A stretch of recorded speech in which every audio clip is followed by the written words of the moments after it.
There is a way the universe could end that requires no warning, no build-up, no cosmic event we could see coming. Not the slow death of heat death, trillions of years from now when the last stars flicker out. Not the elegant collapse of a big crunch, where gravity pulls everything back into a single point. This end would be instant, absolute, and traveling toward us right now at the speed of light itself, a wall of new physics rewriting the rules of existence, annihilating everything it touches, and there would be no way to know it was coming until the very last second when reality itself begins to unravel around you.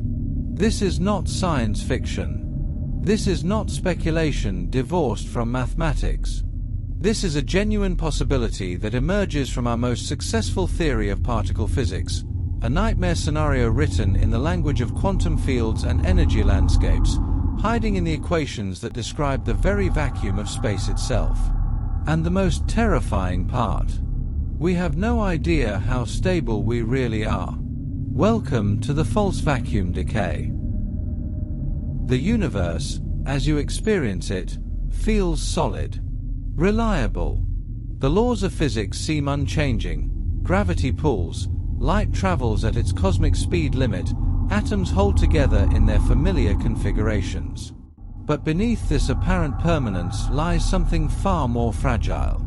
The entire cosmos might be balanced on a knife's edge, existing in a state that is stable only because it hasn't found a way to fall yet. Imagine a boulder resting in a shallow depression on the side of a mountain. It sits there, unmoving, seemingly secure. But it's not at the bottom. Far below, hidden by the terrain, lies a deeper valley, the true lowest point. The boulder hasn't fallen not because it can't, but because the lip of its current resting place keeps it trapped. That boulder is our universe. And the question that keeps physicists awake at night is this: what happens when it finally rolls over the edge? To understand this existential threat, we must first understand something that sounds like a contradiction. The vacuum of space is not empty. This revelation, one of the most profound insights of 20th century physics, shattered our intuitive notion of nothingness. When you imagine empty space, the void between stars, the darkness between galaxies, you might picture absolute zero, a perfect absence. But quantum field theory tells us something far stranger. Space is filled, permeated entirely, by quantum fields. These are not objects in space, they are the fabric from which space itself is woven. The electromagnetic field, the electron field, the quark fields, and crucially, the Higgs field, all of these exist at every point in the universe, even in the darkest voids between galaxy clusters. These fields have a property called vacuum expectation value. Essentially, their baseline level of energy when nothing is happening, when no particles are excited, when the universe is as quiet as it can be. And this baseline is not zero. The Higgs field, in particular, sits at a value of about 246 billion electron volts across all of space. This is not a small number multiplied across the volume of the observable universe. This vacuum energy is real, measurable, and it determines something fundamental: the mass of every particle that exists. Electrons have mass because they interact with this pervasive Higgs field. Quarks have mass for the same reason. Without this field sitting at its particular value, the universe as we know it, atoms, chemistry, biology, would not exist. But here is the question that changes everything. Is this value the lowest possible energy state? Or is the Higgs field sitting in a false minimum, like that boulder on the mountainside, waiting to discover there's somewhere lower it could be? Think of the universe not as a single state, but as a vast landscape of possibilities. Imagine a terrain of valleys and peaks, where the height represents energy and the position represents the value of the Higgs field. Our universe exists at one specific location in this landscape, a valley where the Higgs field has settled, where its energy is low enough that it seems stable, where particles have the masses we observe, where chemistry works the way it does. This valley might be the absolute lowest point in the entire landscape, the true vacuum, the most stable configuration possible. If that's the case, we can rest easy. The universe will never spontaneously change its fundamental nature because there's nowhere lower for it to fall. But what if this valley is not the lowest? What if, hidden beyond hills in this energy landscape, there exists a deeper valley, a configuration of the Higgs field with even lower energy? Then our universe would be what physicists call a false vacuum, a metastable state that appears stable only because there's a barrier preventing it from rolling downhill into the true vacuum. Think of water trapped in a high mountain lake. It's stable, it can sit there for millennia, but it's not in its lowest energy state. The ocean is lower. If you were to crack the dam, the water would rush downward, releasing energy, seeking the true minimum. The false vacuum is that mountain lake. And the question is whether the dam can hold forever. In quantum mechanics, unlike in our everyday experience, barriers are not absolute. A particle can tunnel through a wall even if it doesn't have enough energy to climb over it. This is not metaphor, this is observed, measured quantum behavior. Electrons do this in your computer right now, tunneling through barriers in semiconductor junctions. Alpha particles escape radioactive nuclei through barriers they classically should never breach. And if particles can tunnel through energy barriers, then so can fields. The Higgs field, spread across all of space, can quantum tunnel from its current value to a lower one. Not everywhere at once.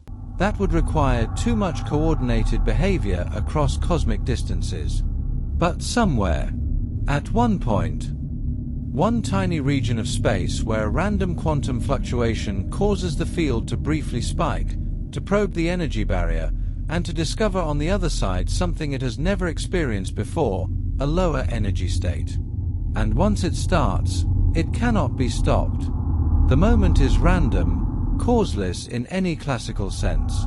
Somewhere in the universe, it could be in the Virgo supercluster, it could be in a void between galactic filaments a billion light-years away, it could be inside this room as you read these words, a quantum fluctuation occurs.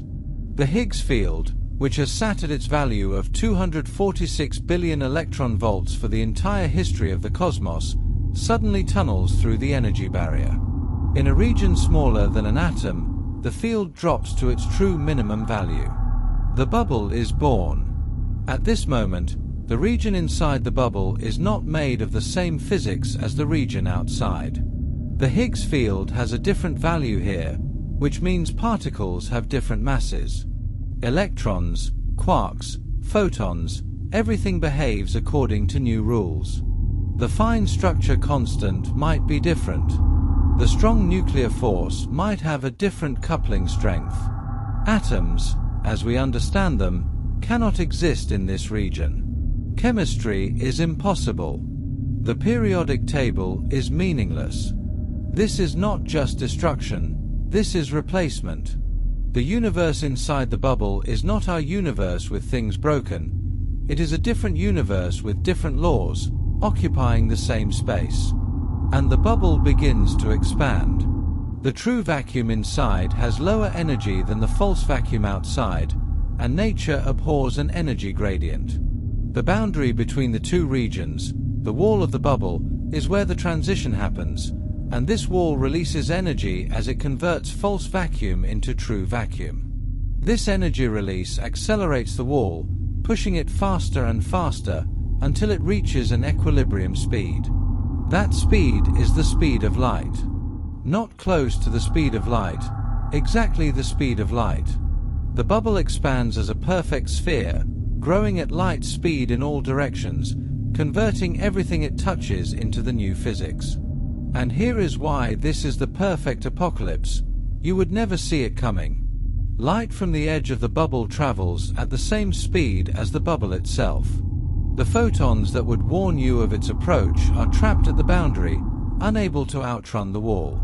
There is no bright flash approaching from the distance, no chance to observe it and calculate when it will arrive, no final moments to prepare.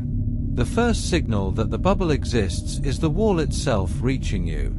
At one instant, You exist in the universe you've always known. At the next instant, you do not. What happens at the moment of contact is difficult to describe because the physics inside the bubble may be so different that familiar concepts lose meaning. But we can trace the outline of the catastrophe. As the wall passes through matter, planets, stars, galaxies, the particles that make up that matter suddenly find themselves in a new vacuum state. The Higgs field has changed, which means the masses of all fundamental particles have changed. Protons, which are held together by a delicate balance of the strong nuclear force, suddenly experience different binding energies. Atomic nuclei, which existed for billions of years in stable configurations, are no longer stable. They would either disintegrate immediately or reconfigure into forms we cannot predict with our current physics. Electrons in their atomic orbitals, governed by quantum mechanics in the old vacuum, now orbit nuclei with different masses in a field with a different strength. The solutions to Schrödinger's equation change. Electron shells collapse or expand. The chemical bonds that hold molecules together, bonds that depend exquisitely on the exact masses and charges of electrons and nuclei, simply snap. DNA unravels not through heat or radiation but through the sudden wrongness of chemistry itself. Proteins unfold because the hydrogen bonds that maintain their structure are computed by a universe that no longer exists. And this happens not over seconds or milliseconds, but essentially instantaneously at the molecular scale. The wall passes through at the speed of light, 300,000 kilometers per second. Across the diameter of a hydrogen atom, that takes about 1/10,000,000th of a billionth of a second. There is no transition period. There is only before and after, and the after is written in alien physics. But the destruction is not merely the falling apart of old structures. The transition itself releases energy. The difference between the energy density of the false vacuum and the true vacuum must go somewhere. As the wall sweeps through space, this energy is converted into particles, fields, radiation, a burst of violence that would make supernova explosions look gentle by comparison. Some calculations suggest the energy release at the boundary could create temperatures exceeding those of the Big Bang itself, instantly vaporizing anything near the wall into a plasma of whatever particles are allowed to exist in the new physics. Others suggest the energy might manifest as exotic field configurations, knots in space-time, or objects that have no name because they cannot exist in our current vacuum state. Behind the wall, spreading at light speed in all directions, is a universe that may be utterly sterile. If the new vacuum has a Higgs field value of 0, then no particles would have mass through the Higgs mechanism. Electrons would be massless, behaving like photons. Atoms could not form. If the vacuum has a different value, higher or lower than our current one but still non-zero, then atoms might form, but they would be alien atoms with different sizes, different energy levels, different periodic properties. Carbon might not be able to form 4 bonds. Water might not be a liquid at any temperature.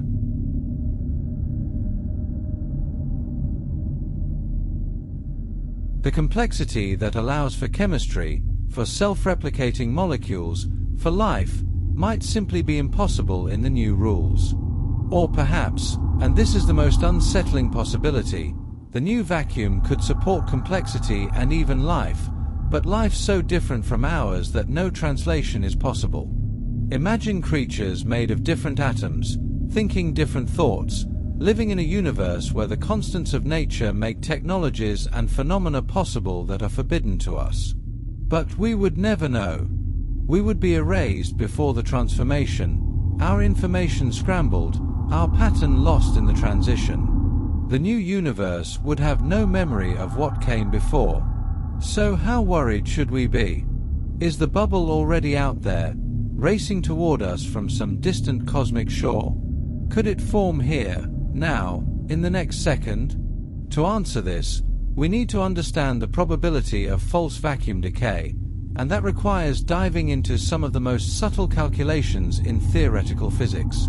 The probability that a bubble of true vacuum will form in any given region of space in any given time is governed by an exponential function of the action, a quantity from quantum field theory that encodes the energy cost of creating the bubble. The larger the barrier between the false and true vacuum, the smaller the probability. The difference in energy between the two states also matters. A larger energy difference makes the transition more favorable once it starts, but doesn't necessarily make it easier to begin.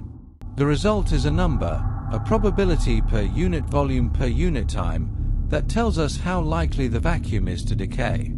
And this is where the Higgs boson changes everything. In 2012, when physicists at CERN's Large Hadron Collider announced the discovery of the Higgs boson, the celebrations were tempered by growing unease among theorists. The Higgs mass, about 125 billion electron volts, was exactly in a range that calculations suggested might place our universe in a metastable state.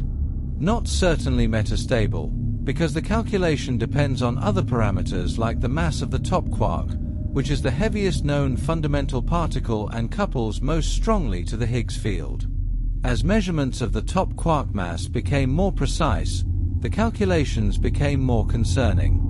The current best estimates suggest that, given the measured values of the Higgs and top quark masses, the effective potential of the Higgs field develops a second minimum at very high field values about 100,000 trillion electron volts, far beyond anything we can produce in particle accelerators. This second minimum appears to be lower in energy than our current vacuum. We are the boulder on the mountainside. There is a deeper valley below. But the barrier between our valley and the true vacuum is enormous. Calculating the tunneling probability involves integrating over all possible paths the field could take from here to there, weighing each by its action, and summing the probabilities. The result is a staggeringly small number, so small that it challenges comprehension. The current estimates suggest that the probability of a bubble forming in any particular region of space the size of the observable universe in any particular second is roughly 1 divided by 10 to the power of 100. That's not 1 in a billion or 1 in a trillion. That's 1 in a googol, a 1 followed by 100 zeros. Scale this to the age of the universe, and the probability that a bubble has formed anywhere in the observable universe over the past 13.8 billion years is still vanishingly small. The universe could exist, undisturbed, for timescales that dwarf the current age of the cosmos by factors of trillions upon trillions. 10 to the power of 100 years. 10 to the power of 500 years. Numbers that lose connection to physical intuition because nothing operates on these timescales. Even protons, if they decay at all, might last only 10 to the 40 years, a blink compared to the timescales on which vacuum decay becomes probable. So we should be safe, right? The universe is metastable, technically, but so stable in practice that it will last longer than any meaningful definition of forever. Except we're not certain. And this uncertainty is not a minor footnote, it's a gaping chasm in our understanding.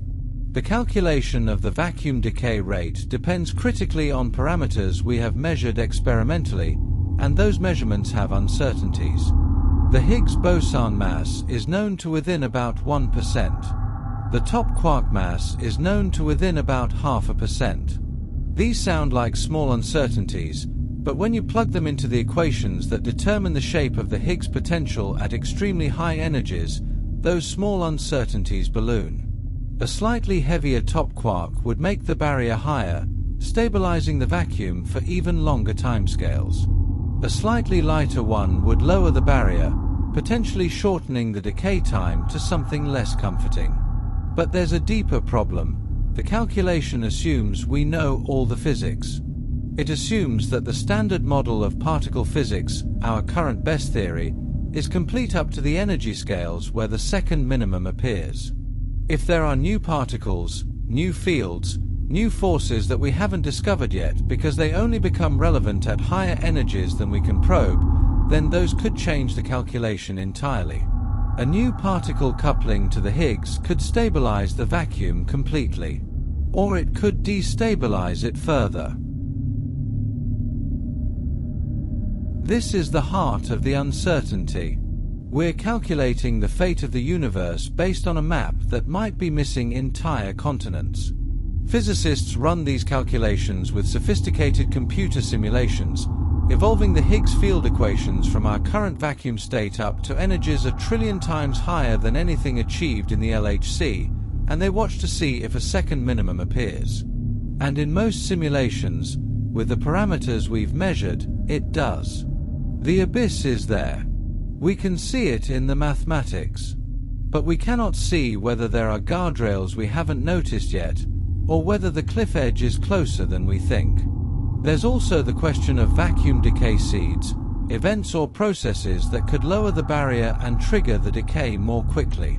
Quantum field theory allows, in principle, for extremely high energy processes to create conditions favorable for tunneling. When two particles collide at high energy, the fields in that tiny region spike to enormous values, briefly climbing the energy landscape. If that spike is high enough and localized enough, it could probe the barrier to the true vacuum. Could the Large Hadron Collider trigger vacuum decay? The question was asked seriously before the LHC turned on, and the answer, according to detailed calculations, is no. The energies involved are far too low, and even if they weren't, cosmic rays colliding with Earth's atmosphere have been doing the same thing at even higher energies for billions of years without incident. But what about even higher energy processes? Colliding black holes release gravitational waves carrying the mass energy of several suns in a fraction of a second. Near the event horizon of a black hole, tidal forces can accelerate particles to energies we cannot replicate. And in the early universe, during the first fraction of a second after the Big Bang, energies were high enough that the Higgs field might have briefly explored values near the unstable region. The fact that we're here suggests the vacuum survived those trials. But does that guarantee it will survive forever? Every second, roughly 1 trillion high-energy cosmic ray particles strike the atmosphere of Earth. Each one a particle accelerator far more powerful than anything we've built. Across the galaxy, across the observable universe, these collisions happen constantly. Particles smashing together at energies 1 million times higher than the LHC, probing the vacuum, testing the stability, pulling the quantum trigger on a cosmic revolver loaded with a bullet we cannot see. And so far, across 13.8 billion years and hundreds of billions of galaxies, the gun has not fired. The vacuum has held. But every collision is another pull of the trigger. And the universe does not remember the times it didn't collapse. Only the times it did would matter, and in those timelines, there would be no one left to remember. There is another way to frame this problem, one that ties it to perhaps the most profound question in astrobiology. Where is everyone? The Fermi Paradox asks why, in a galaxy with hundreds of billions of stars and planets that have existed for billions of years before Earth formed, we see no evidence of advanced civilizations.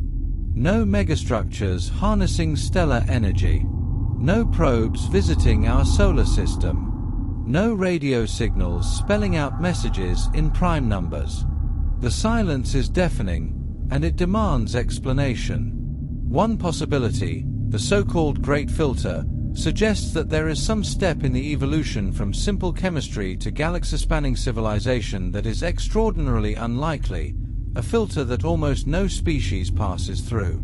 The question is whether that filter is behind us, in our past, or ahead of us, in our future. False vacuum decay offers a grim answer. Imagine that as civilizations advance, they build more powerful technologies. Particle accelerators with energies that dwarf the LHC. Experiments that probe deeper into the fundamental structure of space-time. Perhaps they manipulate black holes, or create exotic matter, or tap into energy sources we cannot yet conceive. And imagine that, at some energy threshold, these experiments become dangerous, not because they produce black holes that devour planets, but because they increase the probability of triggering vacuum decay. A sufficiently advanced civilization, pushing the boundaries of physics to their limit, might inadvertently create the conditions for a bubble to form. And once it does, the bubble expands at light speed, sterilizing their galaxy before they realize their mistake. In this scenario, the Great Filter is not biological or social, it's cosmological. The universe is filled with the ruins of civilizations that climbed too high, that looked too deeply into the structure of reality, and paid the ultimate price. Their galaxies are silent now, converted into new physics by bubbles that formed decades or centuries ago, the walls of annihilation still racing outward at light speed, erasing any evidence that they ever existed. And we cannot see those bubbles approaching because light does not escape them. The galaxy of Andromeda could be half consumed right now, a bubble wall sweeping through its spiral arms, and we would not know for another 2.5 million years when the bubble finally reaches us. This is speculation, of course, dark speculation untethered from any direct evidence. But it is speculation that fits uncomfortably well with both our understanding of vacuum decay and our observations of cosmic silence. If the false vacuum is genuinely metastable, and if sufficiently high energy processes can trigger its decay, then the universe becomes a minefield. Every advanced civilization is a gamble. And maybe we're only here to ask the question because we haven't reached the danger zone yet. So what could we do? If the bubble is already out there, if it formed 1 billion years ago in a distant galaxy and is racing toward us right now, what defense could possibly exist against a wall of new physics traveling at the speed of light? The answer is nothing. There is no defense. No technology we can conceive, no matter how advanced, could protect us. You cannot outrun light. You cannot hide behind a shield because there are no materials that could withstand the transition. The shield would itself be converted. You cannot detect the bubble's approach because detection requires light reaching you from the bubble, and that light is trapped at the wall. By the time you know the bubble exists, you have less than a second before it reaches you, and that second is probably an overestimate because your brain requires time to process information, time that would be measured in the old physics that is about to stop existing. Some theorists have speculated about exotic possibilities. Could a sufficiently advanced civilization manipulate space-time itself, creating a warp bubble that moves faster than light, fleeing ahead of the vacuum decay? But warp drives, if they're possible at all, require exotic matter with negative energy density, a requirement that itself might only be achievable in specific vacuum states. If the vacuum changes, the rules for what's possible change. Your warp drive would stop working the moment you needed it most. Could you escape into another dimension, some higher dimensional space where the bubble doesn't reach? But all our evidence suggests that extra dimensions, if they exist, are either compactified to sizes smaller than atoms or inaccessible to normal matter. There's nowhere to hide. Could you transmit your information, your pattern, your consciousness, ahead of the bubble as a signal? But signals are limited by the speed of light. The bubble is also traveling at the speed of light. You would need to send the signal before the bubble forms, which requires knowing where and when it will form, which is impossible because the formation is a quantum process without classical cause. And even if you could send the signal, where would it go? To another part of the universe. That part is also doomed. The bubble, once formed, will eventually consume the entire universe. It might take trillions of years for a bubble formed in the most distant observable galaxy to reach here, but time is no defense against infinity. There is no escape. The universe is a sealed room, and if the vacuum decays, the room collapses. The only question is when, and the answer is that we don't know. We might be safe for timescales longer than the current age of the universe by factors of trillions, or we might not be. The uncertainty is not comforting, but it's honest. And yet, there is a strange paradox woven into this dread. It's called the anthropic principle, and it suggests that the very fact we exist to worry about vacuum decay might be evidence that we're not in immediate danger. The argument goes like this: if the universe could exist in multiple vacuum states, some stable and some metastable, observers will only ever find themselves in vacuums that persist long enough for observers to evolve. A universe in a perfectly stable vacuum might last forever, but if that vacuum doesn't allow for complexity, if atoms don't form, if chemistry doesn't work, if stars don't shine, then no one would be there to observe it. A metastable vacuum, on the other hand, might have the right properties for life. The Higgs field value might sit at exactly the spot where electrons and quarks have the right masses for atoms to form, where the periodic table is rich and complex, where carbon can bond in millions of configurations, where water is liquid, where DNA can encode information and proteins can fold into functional shapes. But this vacuum is temporary. It will decay eventually. The question is, how long is eventually? If the decay time is short, say, a few million years, then the universe would not last long enough for stars to form heavy elements through nucleosynthesis, for planets to cool, for life to evolve, for intelligence to emerge. No observers would exist in such a universe.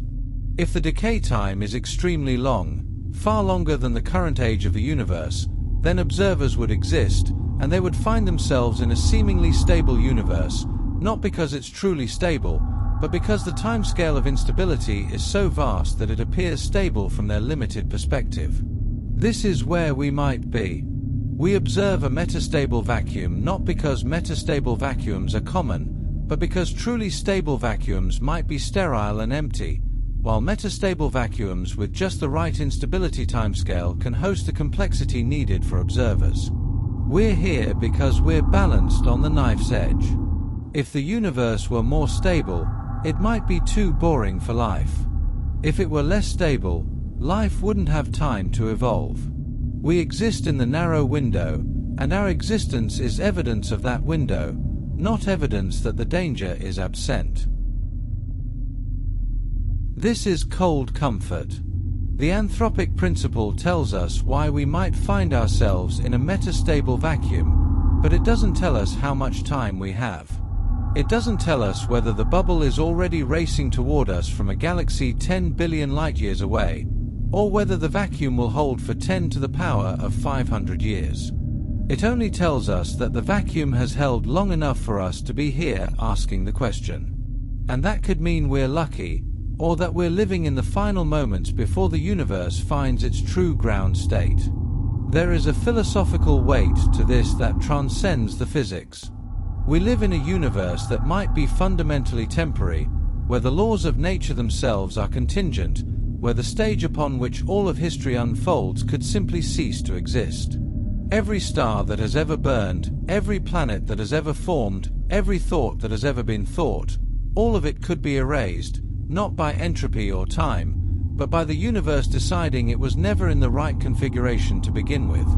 The atoms that make up your body, the neurons firing in your brain as you process these words, the electromagnetic fields that allow your eyes to see light, all of it depends on the Higgs field sitting at its current value. And that value might not be the lowest one possible. This is memento mori at cosmic scale. Remember, you will die, not just you as an individual, but you as part of a universe that might itself be mortal in a way more absolute than we ever imagined. Heat death, the slow fading of the cosmos over trillions upon trillions of years, at least offers the dignity of gradual decline. The stars burn out, the black holes evaporate, the universe grows cold and dark, but the laws themselves endure. False vacuum decay offers no such dignity. It is sudden, absolute, and erases even the rules by which the old universe operated. But perhaps there is meaning in this very fragility. The universe is not a static, eternal thing. It is a process, a configuration that happened to settle into a pattern that allows for complexity and thought and wonder. The fact that this pattern might be temporary does not diminish its beauty, it might enhance it. A diamond is not less beautiful because it will eventually disperse into carbon atoms. A symphony is not less moving because the sound waves will fade. And the universe is not less worthy of, or because it might be metastable. We are, all of us, temporary patterns in the flow of energy and information. Our lives last decades, a blink on cosmic timescales. The civilizations we build last centuries or millennia. Stars last billions of years. Galaxies might endure for trillions. And the universe itself, if it's in a false vacuum, will last some incomprehensibly vast but finite time before it decays. The scale changes, but the principle is the same. Nothing is permanent.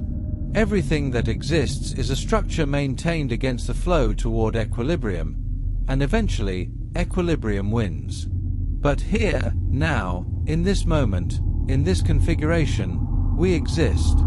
We are the universe observing itself, asking questions about its own nature, calculating the probability of its own demise.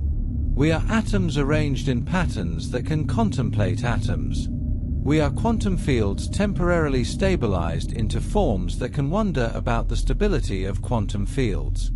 And if the vacuum decays tomorrow, if a bubble of true vacuum is racing toward us right now and will arrive before you finish reading this sentence, then these thoughts, this curiosity, this moment of understanding, these will have been real. They will have existed, even if only briefly, even if erased without trace. The vacuum decay does not care about us. It is not a punishment or a test. It is simply a consequence of the mathematics of fields and energy landscapes, a possible outcome written into the structure of reality. And our response to it defines us. We could despair, could see in it the ultimate meaninglessness of existence. Or we could see in it something else, a reminder that meaning is not found in permanence but in the patterns themselves, in the doing and being and thinking, in the brief moment when matter organizes itself into complexity and asks why. Every act of kindness, every discovery, every work of art, every moment of connection between thinking beings, these happen in a universe that might be fundamentally unstable, and they are no less real for it. The fact that the universe could end in an instant does not make your choices meaningless. It makes them the only thing that has meaning. Because meaning is not something the universe grants us, it is something we create, briefly, in the space between our emergence from simpler matter and our return to it. We do not know if the vacuum will decay. We do not know if we're safe for eons or doomed tomorrow. But we know that right now, in this configuration, in this false or true vacuum that has persisted for 13.8 billion years, we are here. Conscious, curious, capable of understanding, at least partially, the forces that might someday erase us.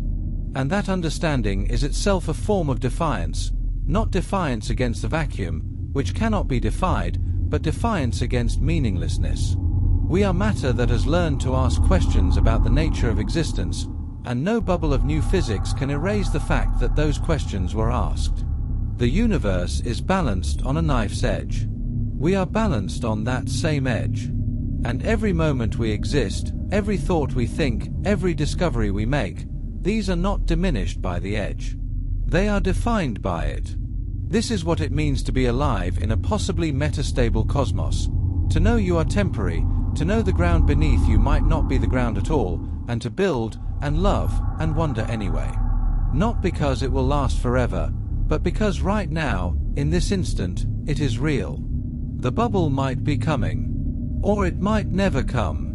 But until that moment, if it arrives, we are here. And that is enough. Claudi unari e puo commetri errori. Verifica la risposta.